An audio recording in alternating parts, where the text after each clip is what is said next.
Hi everyone! Welcome again to my channel. And today's video guys ay andito tayo ngayon sa bukid ko. Yan, ito na yung pangalawang garden na ginawa ko dito. Yan. So kung nakita ninyo, mas malaki yung butas kaysa doon sa isa. Ito, ayan. So ganyan yung kaibahan guys sa butas nila. So dito kasi ay halos mga echeveria yung mga tinanim ko dito. At nagdagdag ako diyan ng orchid, yung nasira kong orchid nilagay ko dyan.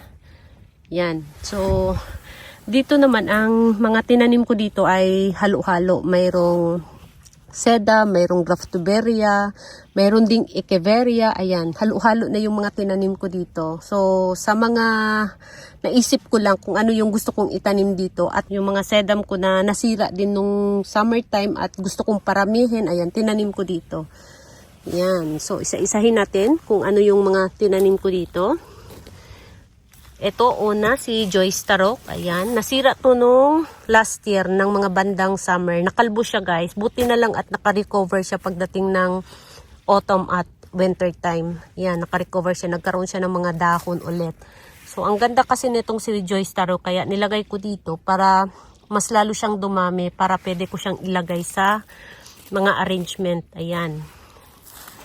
Tapos, si Major, ayan, ito na lang yung natira ko na Major. Ang dami nito nung last year bago mag-summer. So, pagkadating ng summer, ayan, nakalbo siya lahat. So, ito na lang yung naiwan. Buti na lang at mayroong konting naiwan. So, sana, ayan, mag-lash siya ulit.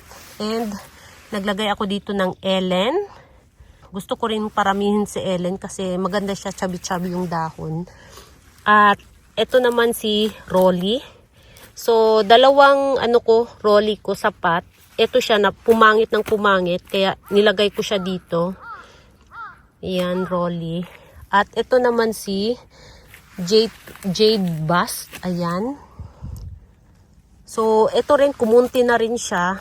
Yung nasa mini greenhouse ko, nakalbo siya. So, ito yung mga cuttings na natanggal ko dati last year ng mga autumn. So, ayan, nilagay ko dito para mas lalong dumami at mag-lash siya. So, lahat dito ay gusto kong paramihin, guys.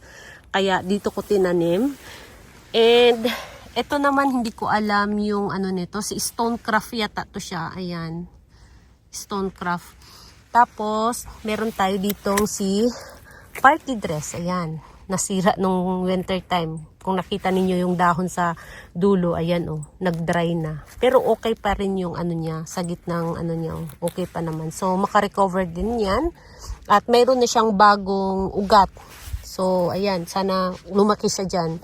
So, ito naman si Harry Watson. Ito siya cuttings. So, kung nakita ninyo yung dahon niya, medyo pa, yung napakalambot pa. So, mayroon na siyang bagong ugat. Yan. And, ito naman si Clavata. So, nung winter time, mga kinat ko nga pala to. Ayan, Ito siya yung pinakapuno. Tapos, yung head dito ay nasa loob ng mini greenhouse ko. Tinanim ko sa seedling pot. Ayan. So, sana siya dito. Magkaroon siya ng mga baby sa stem. And, ito hindi ko alam kung anong pangalan nito. Yan. So, para siyang ano ba yun? Jade plant. Pero hindi siya jade plant, guys. Sedum to siya. At, ayan yung niya, puno niya. Pahaba siya ng pahaba, yung stem niya. Mayroon ding isa nito, nilagay ko sa arrangement. Yan, sana kumapal siya dito. Tingnan niyo yung stem, sinilapid ko. Yan. Tapos, ito mga blue jelly beans.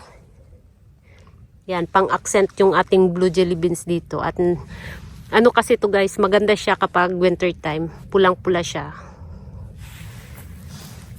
And, mayroon ako ditong bruns. Yan. Galing to siya sa arrangement din. Pumangit siya. So, nilagay ko dito para kumapal siya ulit.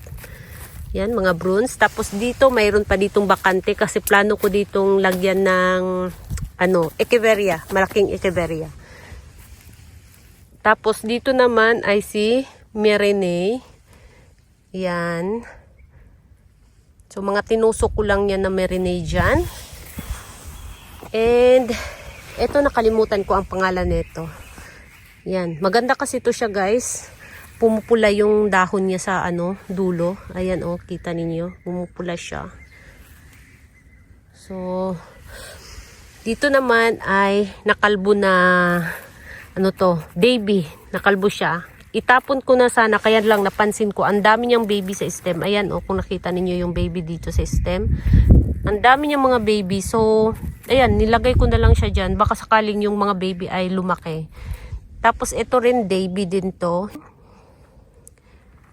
And meron tayo ditong jelly beans. Galing sa loob ng mini greenhouse. Nag-cuttings ako doon at nilagay ko dito. Tapos meron tayo ditong mga little beauty. Yan, kinatings ko sa bahay. Tapos meron ako mga siningit-singit. Ayan. Pearl necklace.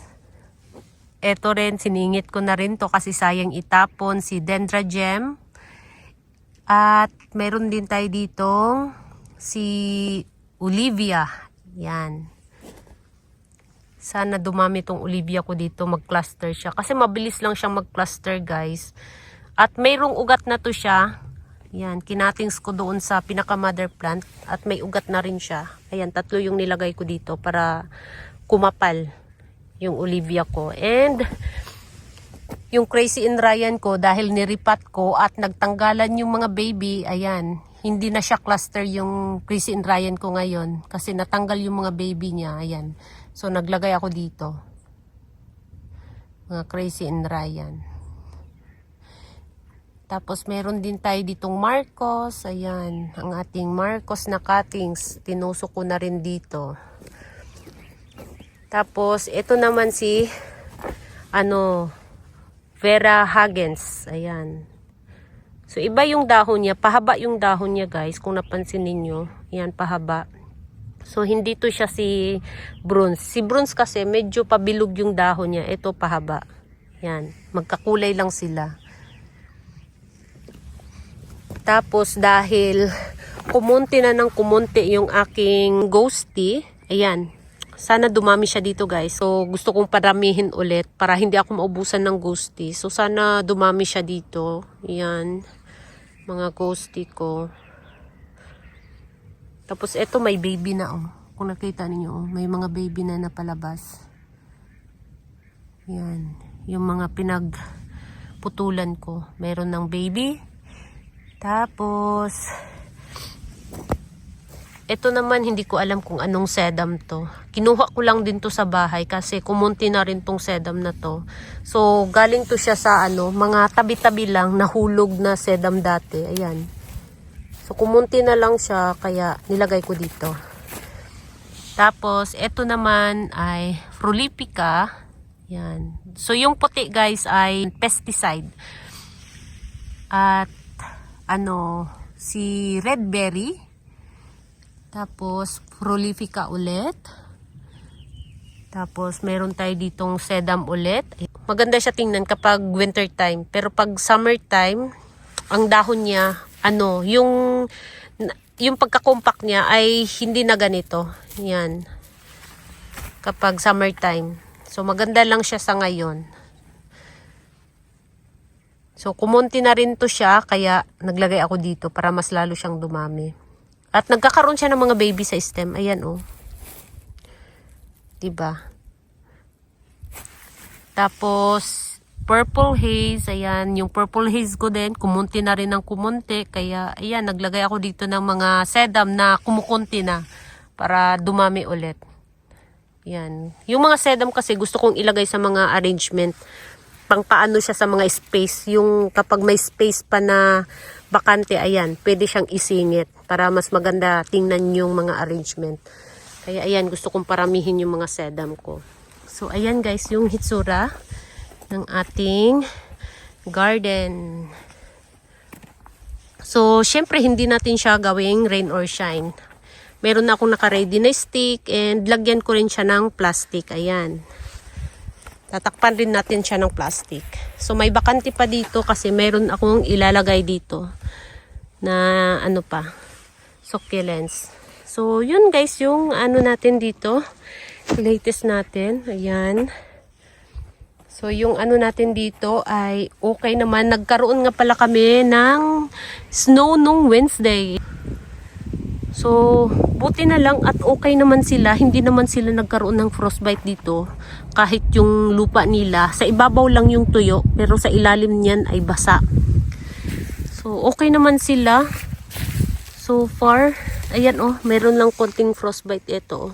Ito lang. Pero yung iba ay okay naman. So, yun guys. At, yun lang yung ating latest update for today. Ayan, thank you so much for watching and please don't forget to subscribe and like to my channel. Sa hindi pa nakapag-subscribe, please subscribe my channel at i-click nyo na rin ang bell button para ma-update kayo pag nag-upload ako ng bagong video. Thank you so much for watching and see you in my next video. Bye-bye!